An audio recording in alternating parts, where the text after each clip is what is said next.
여러분, 이런 사람 만나본 적 있으세요? 대화가 끝나고 나서 기분이 좋아요. 뭔가 충전된 느낌이에요. 또 만나고 싶다는 생각이 들어요. 그 사람이 특별히 재미있는 말을 한 게 아닌데도. 반대로 이런 사람도 있어요. 대화가 끝나고 나서 기분이 이상해요. 뭔가 소모된 느낌이에요. 그 사람이 나쁜 말을 한 것도 아닌데 왠지 다음에 또 만나고 싶지 않아요. 이 차이가 어디서 오는 걸까요? 오늘 그 답을 말씀드릴게요. 그리고 말 한마디로 사람의 마음을 얻는 아주 구체적인 방법을 알려드리겠습니다. 오늘 이 영상을 끝까지 보시면 대화만 해도 기분 좋아지는 사람들이 무엇을 다르게 하는지, 그리고 후속 질문이 왜 그렇게 강력한지를 완전히 이해하게 되실 겁니다. 반갑습니다. 여러분의 꿈속에 들어가 함께 억지로라도 걷게 만드는 꿈을 걷는 자입니다. 자, 먼저 충격적인 사실을 알려드릴게요.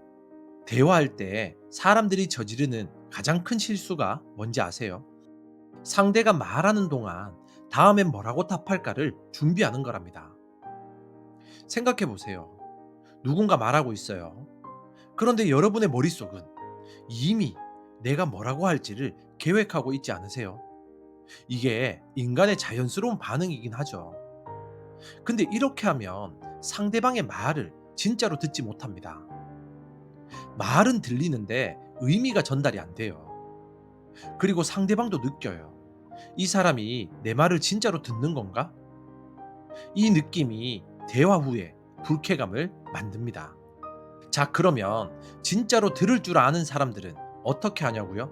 하버드 대학교를 포함한 여러 연구에서 아주 흥미로운 결과가 나왔습니다. 대화 중 더 많은 질문을, 특히 진정한 관심과 적극적인 경청을 보여주는 후속 질문을 하는 사람들이 더 호감이 있고 매력적인 것으로 인식된다는 거예요. 후속 질문이 뭔지 아세요? 상대방이 방금 한 말에서 이어지는 질문입니다. 요즘 일이 많다고 하셨는데 어떤 프로젝트가 제일 힘드세요? 그때 그 여행이 좋았다고 하셨는데 어떤 부분이 제일 기억에 남으세요? 이런 질문들이 상대방에게 이 사람이 내 말을 진짜로 들었구나를 느끼게 합니다. 그리고 나의 이야기에 관심이 있구나를 느끼게 한다고 합니다.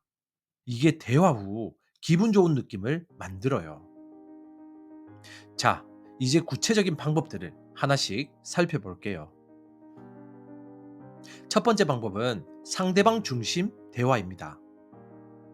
대화의 중심을 나에서 상대방으로 바꾸는 겁니다. 내가 얼마나 재미있는지를 보여주는 게 아니라 상대방이 흥미로운 사람이 되도록 만들어주는 거예요. 이렇게 하면 상대방은 이 대화에서 내가 주인공이었다고 느낍니다. 그 느낌이 또 만나고 싶다를 만듭니다. 두 번째 방법은 의견보다 듣는 것입니다. 듣는 것은 말하는 것 이상으로 큰 영향력을 발휘해요. 의견을 내세우기보다 먼저 상대방의 말에 귀 기울이는 사람, 조언하기에 앞서 공감의 말을 건네는 이들에게 사람들은 호감을 느껴요. 아, 이 사람은 나를 먼저 이해하려 하는구나. 이 느낌이 마음을 열게 하죠. 세 번째 방법은 후속 질문의 마법입니다. 다시 한번 강조드릴게요. 후속 질문은 상대방의 말에서 이어지는 질문입니다. 그래서 어떻게 됐어요?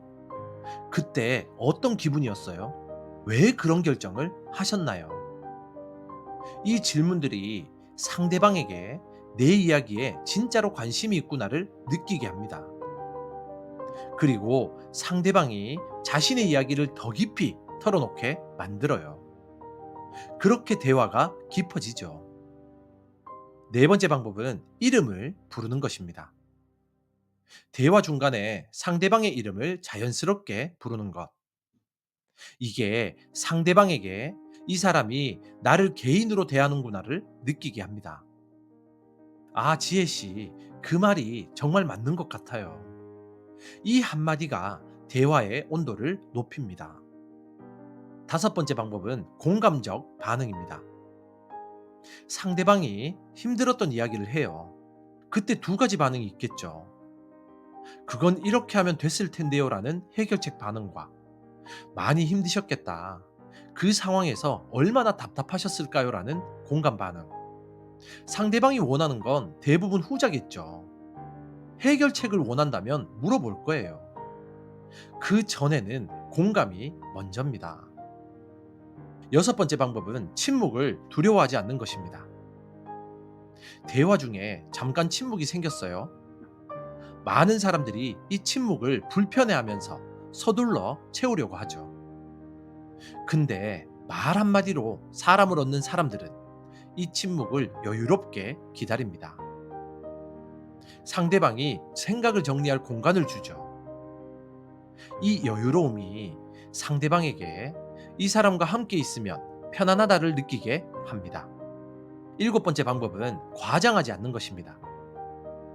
진심 있는 말이 과장된 말보다 훨씬 강력합니다.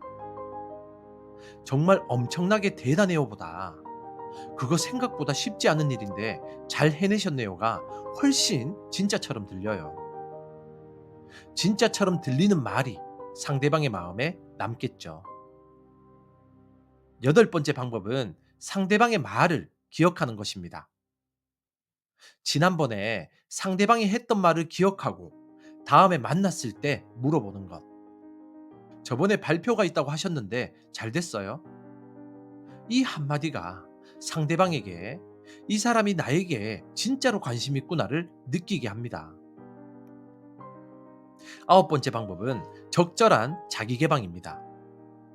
상대방의 이야기를 들으면서도 자신도 비슷한 경험을 자연스럽게 나누죠. 저도 비슷한 경험이 있어요. 그때 정말 당황스러웠어요.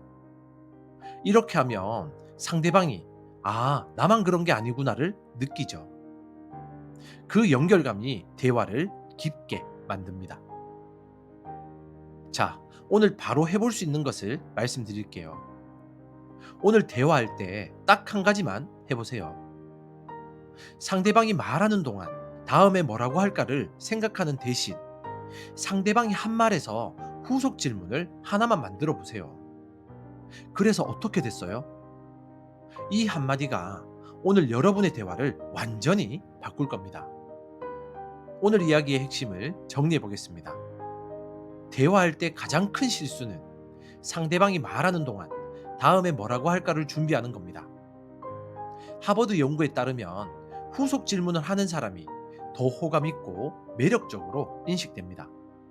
대화의 중심을 나에서 상대방으로 바꾸세요. 해결책보다 공감이 먼저입니다. 상대방의 이전 말을 기억하고 물어보는 것이 진짜 관심을 보여주는 겁니다. 침묵을 두려워하지 마세요. 여유가 편안함을 만듭니다.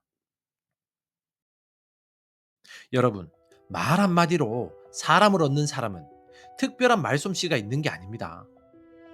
단지 진심으로 상대방의 말을 들어요. 오늘 딱 한 번만 상대방의 말을 끝까지 들어보세요. 그리고 후속 질문을 하나 해보세요. 그래서 어떻게 됐어요? 그 한마디가 관계를 바꾸기 시작할 겁니다. 말로 사람을 얻어가는 여러분을 제가 항상 응원하겠습니다.